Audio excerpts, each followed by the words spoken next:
The British Rallycross Championship arrives at the Mondello Park circuit in Ireland for its second round of the year, and we're expecting another action-packed event. This week we have the Supercars and the Stock Hatch for you, both hotly contested categories, and both should provide some bumper-to-boot racing. Round one of the year was at Liddon Hill, and the championship started with a very close race for the Supercars, with Lawrence Gibson once again bringing out the trusty Metro 6R4 and challenging for the lead with Will Gollop, who had the edge on him though in his Ford Focus RS, and then steadily pulled away to establish a comfortable lead in the final and go on and take the checkered flag for the first victory of the year.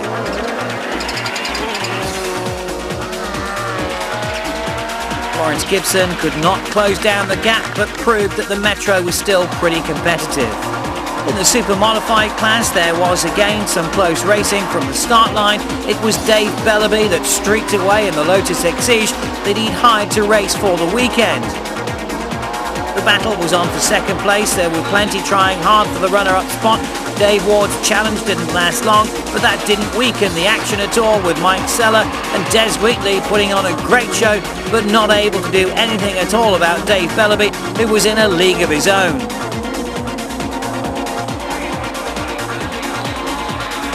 When the Supercars and the Modifies joined up for the Super Final, there was once again another terrific race on the cards.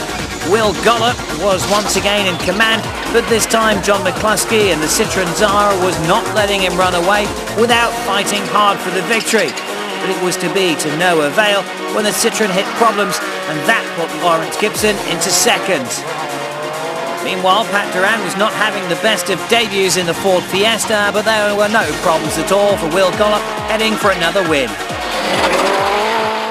Perfect conditions at Mondello Park for racing on the mixed surfaces, and let's have a closer look at what they'll be tackling as we go on board with Dermot Carnegie. There's a tight right turn into turn one after the sprint down the main straight, and then it's immediately on to the first of the rough sections with a little bit of tarmac in between, but it's all very fast through here and care has to be taken not to hit the tyre walls.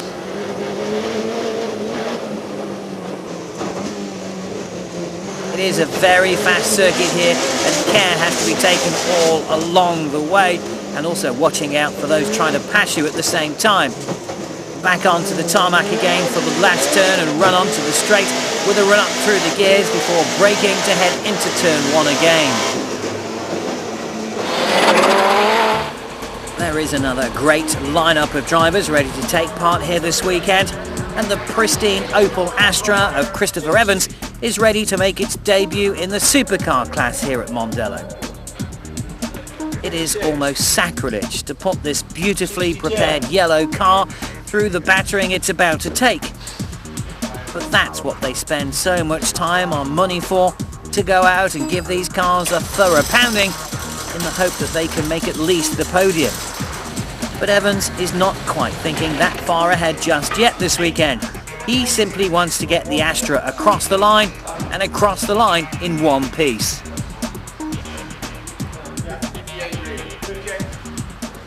I'd say it's the first event of the cars had, so a finish would be nice, and we'll play it by ear whereabouts it is, but and no damage, just a clean finish. This will be the second outing for John McCluskey in the ex-Kenneth Hansen Citroën Zara. It is a projectile in disguise, and it will take some time to get used to it and master the awesome potential that can come from it. As well as learning how to drive it, there has had to have been some homework on the technical side, with the mechanics having to get to know how it works. The first round was a pretty good introduction to what it does and how, but the performance was impressive to say the least. It wasn't all plain sailing. We had a good run. We were right behind Will in the or in the super final, and a rear tyre failed after 3 laps. Now we felt very comfortable in the car. We felt we had the pace of Will, but that's just the way it goes, you know. There is going to be a continual learning curve with the Citroën. It is a complex machine. but the time was right to have a new car for the season after the decision was made to retire his trusty Peugeot. Well, obviously the 306 is about 10 years old. Now, we'd had upgraded it a lot with G-Tech and Murray Motorsport, but it was still probably 4 or 5 years behind the development of the Citroën. Citroën is the ex-European champions car, Kenneth Hansen's. So, I mean, obviously it has all the bells and whistles, and it's just a matter of us catching up with that now. Last time out was also the first time out for Pat Duran in his new Ford Fiesta that has also been heavily worked on. Many were sad to see him park up his old Ford, but the Fiesta promises to be an exciting replacement. Before Liddon Hill, Pat had not had a chance to drive the car, so he was testing whilst racing, and there were some teething problems, both for him learning how to drive and also for the mechanics how to solve. But again, it's only a matter of getting time in the car and building up the experience of it. Pat never does anything by halves, so it won't be long until he is at home and pushing harder.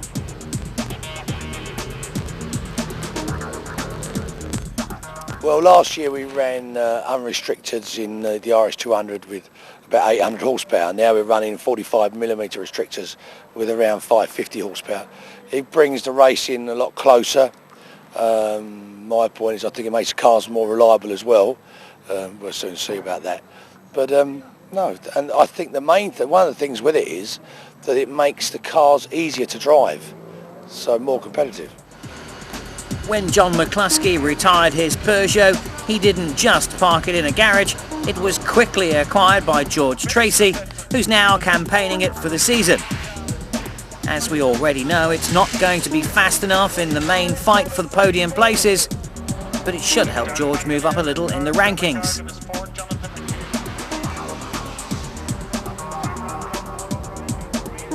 Out to defend his championship title this year is Dermot Carnegie. The charismatic Irishman has been incredibly successful over the years, and despite his many frequent threats to retire, has not been able to hang up his gloves so far. He continues to run his Ford Focus that he has done for a couple of seasons, and it is still a very competitive car. It was ahead of the rest when he acquired it, and he forced many of the others to commit to improving their efforts in a bid to defeat him. And that is no easy task. It takes more than just a great car to beat him, as he is a vastly experienced driver. Round 1 was not a good start to the season for him, suffering from mechanical issues that slowed him down greatly.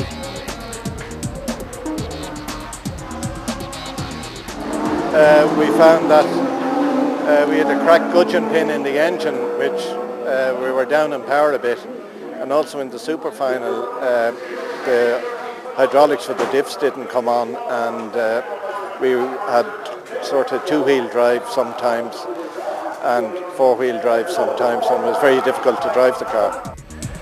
The Metro 6R4 of Lawrence Gibson is still the source of constant surprise in how competitive it still is.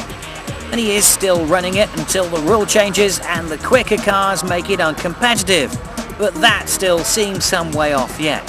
He has not restricted the power, but has opted to carry more weight in the rule changes.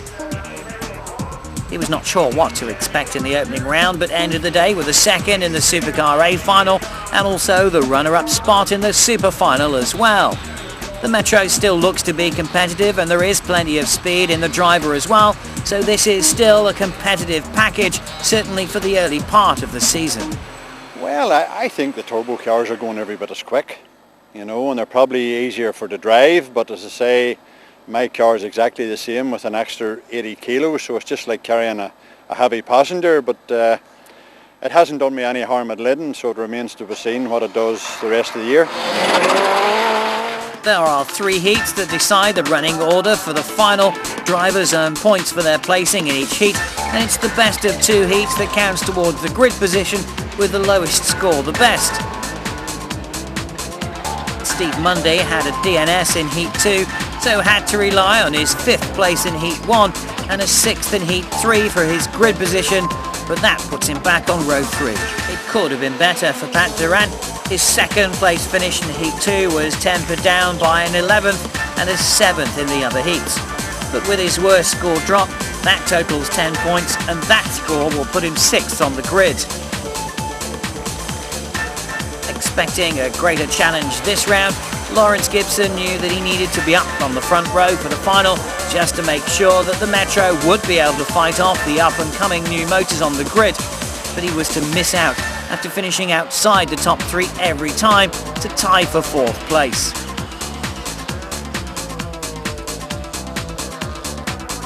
It was Christopher Evans that Gibson ended up in the tie with.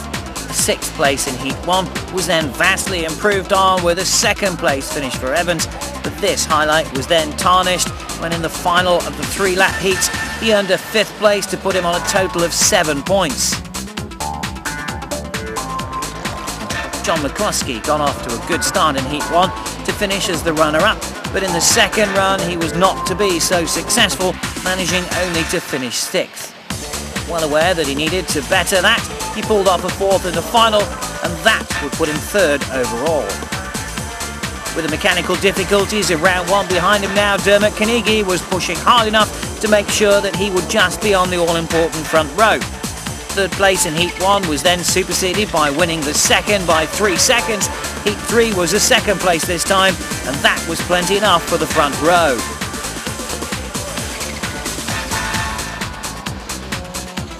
The Peugeot may not be the newest of the cars out there, but in the heats that didn't mean much at all to George Tracy, who surprisingly stormed ahead to win Heat 1.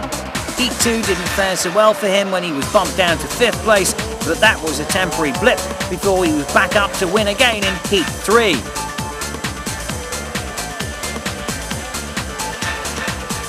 Much to the surprise of many, that puts George Tracy on a total of 2 points, and that means with the lowest possible score he's on pole with Dermot Carnegie and John McCluskey alongside him.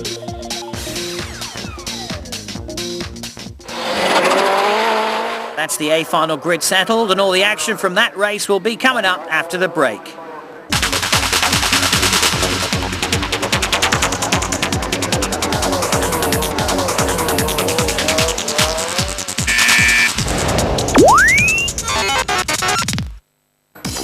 Back in Mondello Park in Ireland, where the grid has been decided for the Supercar A final, and very shortly the race will be getting underway.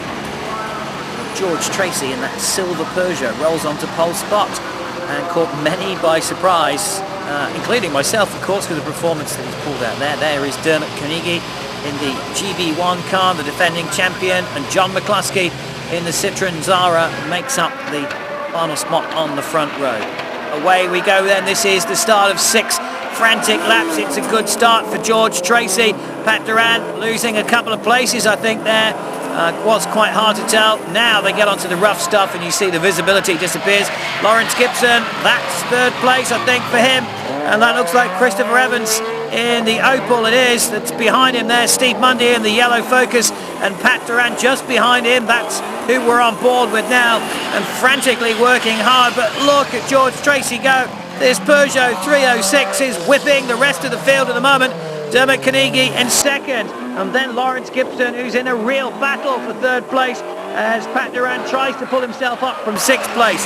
But it is Lawrence Gibson in 2nd, Christopher Evans 3rd, Steve Mundy in behind him. There's a couple of different lines going into that corner. Pat Durant really trying hard, but the Metro 6R4 that has been through many races, as you can tell, is still hanging on in position at the moment, and hanging on pretty well too, has to be said. Differences this year in the regulations mean that the cars could either be restricted or carry more weight, and that Metro was decided to carry more weight in it and is still proving to be pretty competitive as well, although Christopher Evans is really trying hard. Pat Durant just behind them in that Ford Fiesta. There's a lot more performance to come from Pat Durant's car as well. Still getting used to it, as we heard earlier. Dermot Carnegie, though, in 2nd place, not looking like he can do anything with the Peugeot. Lawrence Gibson really having to fight hard now, and Pat Durant still trying to close up on those 2 cars ahead of him, but still pushing as hard as he can. Oh, Lawrence Gibson just beautifully controls that drift around the corner onto the rough stuff. They're back onto the tarmac though now, and Pat Durant just getting a little bit closer to the back of Christopher Evans. It's going to be a fabulous finish for the race between these guys, and that steely look of determination on Pat Durant's face shows how much he's trying. But George Tracy in the Peugeot is really pushing hard. No sign of John McCluskey in the Citroen, who went backwards from the front row. And oh, look at this, three of them really battling hard. And there is John McCluskey. The Citroen Zara is well back, well down the order, and obviously encountering some sort of problems. George Tracy in the car that he took over from John McCluskey is leading this A final, and leading it by a very creditable margin as well over Dermot Carnegie as they cross the line and take the checkered flag. And now this battle for third place, which is going to stay with Lawrence Gibson. George Tracy certainly upsetting the form book this weekend, and John McCluskey might now want the Peugeot back again. In the championship point standings though, Dermot Carnegie is still leading, and he leads by 5 points from Lawrence Gibson, and then it's George Tracy. Delighted with that win, but Dermot Carnegie might be a little disappointed, while Lawrence Gibson will be just pleased to be on the podium again. Yeah, we had a good race. We got off to a very good start with Dermot on our tail and just let it rip, and I think he was fighting a bit with Lawrence Gibson, so I got into a bit of a head start away from them. But it was a great final, and I was happy with my driving on it, and the track was perfect for the day that was in it, you know. Next up on the schedule is the very closely contested stock hatch class. There was a host of local drivers entered in for this round, and they are going to be tough competition for the regular campaigners. Derek Tohill and his Citroen Saxo VTR was going pretty well, ending up 5th on the grid after the 3rd, 5th and 7th places in the heats. Meanwhile, just ahead of him was Ian White from Thomastown, the perfect score in Heat 1 when he won it in his Peugeot 205 GTI. Sadly after that it went into a decline with a 7th place, but he did manage to pull back up to 5th in the final of the heats. Rodney Green, meanwhile, 2nd at round 1, was on a mission to improve that here. He was 2nd to Ian White in Heat 1, but that was to be his best result. A 13th in the next did him no favours at all in the 2nd, but luckily he got up to 4th in the final run, and that still puts him on the front row.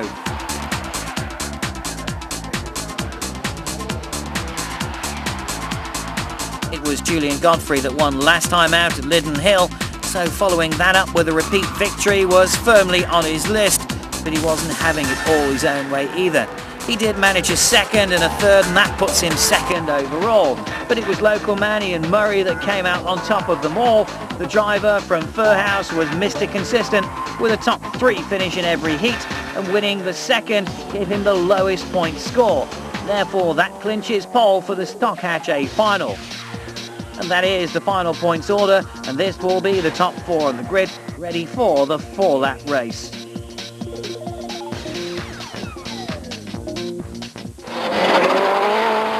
Perfect conditions again for the Stock Hatch boys, and we are expecting a good close run. Number 206 is the man we're looking for. There he is on pole position. Ian Murray, the Peugeot 205, and Julian Godfrey in another 205 GTI alongside him, and then Rodney Green. And have to favour the local boys, just feel the local track knowledge is going to help as we get away then 4 laps for these guys this time. Ian Murray looking good into the first turn, and just gets caught up with Rodney Green. There's a few cars going everywhere, and Rodney Green has lost a position or so. Ian Murray though has just streaked through. Julian Godfrey's gone up to 2nd place, and then the rest start to fall in behind, but 801 Derek Tohill lost out on that, and there's a bit of wing mirror that's just appearing onto the racetrack from that Peugeot that it's just been knocked off. But it's Ian Murray that leads now in 206 and already pulling out about a 2nd or so as they go over the rust off Rodney Green. It is in 2nd place. Lost him out there, but Owen Murray then emerges from Dunlop. Perfect conditions today. The tarmac is grippy here, and they're throwing these cars around like there is no tomorrow. The battle is very firmly on. There's Ian White in 3rd place. just behind Rodney Green and that distinctive green Citroen Saxo. It's one of the VTRs, and few of those starting to come into this series, replacing the trusty old Peugeot 205 GTIs that have been the trusty tool for this class for so long, and big battle going on for fourth place. 4 or 5 cars in that battle, but Ian White just losing a little bit of ground, and he's about to lose another place now because Derek Tohill goes past him, and then he gets a shunt as well, so loses out and spun round, and 2-2-3 Ian White finds himself in completely the wrong direction. There is our second place man, Rodney Green, in second place. We've got a lot to do to try and close upon our race leader, who comes into shot now, and Ian Murray is running away with this now. Rodney Green trying to do everything he can, but still knowing that second place is going to pick him up a handful of points, and that's what he needs for the championship that continues over the rest of the year. Into shot comes the others, Derek Tohill in third place, Noel O'Brien fourth, Julian Godfrey in fifth, and Don Shannon in the 639 Citroen Saxo, the bright yellow one you can see there, currently holding on to sixth place. So these guys just starting to spread out a little bit now. This is starting to look like the final order that we're going to see, and Ian Murray is leading them, and leading them beautifully as well, and the checker flag will be coming out in front of him in not too far down the circuit's time. Tyres squealing as he throws it into the turn on the tarmac, then onto the rough stuff again, and it is quite difficult sometimes managing both of these surfaces. A lot of dust being kicked up, as you can see. That makes it quite slippery. Through they go, but Ian Murray is going to see the checkered flag now. He's on the last lap, just needs to get back onto the tarmac. He'll take the final run down the start-finish straight at the end of this corner. Still trying very hard indeed. He hasn't compromised at all, but the checkered flag is there. It's waved him home. Ian Murray wins it, and Rodney Green coming up to take second place, and this battle for third and fourth has quietened down towards the end, but Derek Tohill is across the line. Ian Murray it is that upholds the local honours, winning the Stock Hatch A final, but it's still good news championship wise though for Rodney Green, who picks up a handful more of those points. So he continues to lead that now, ahead of Julian Godfrey, then it's Don Shannon and Jamie Lee. Mondello Park, as we expected, providing more great rallycross action from the British Championships, and we'll have more coming up in future programmes.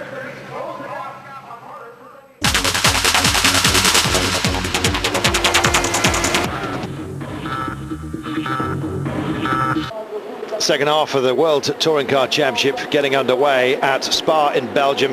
Miserable conditions later on, and Sohail Ayari demoted to the back of the grid due to an engine change. Andy Prio claimed the race lead off the starting line at the first corner. Dirk Muller moving past teammate Jörg Muller, and plenty of problems as well. There were Seat hit by very bad fortune. None of their works drivers managed to finish within the points. And look at this, Ford as well. Funke rolling his car, pushed wide at Le Combe, and one lap was completed under safety car conditions.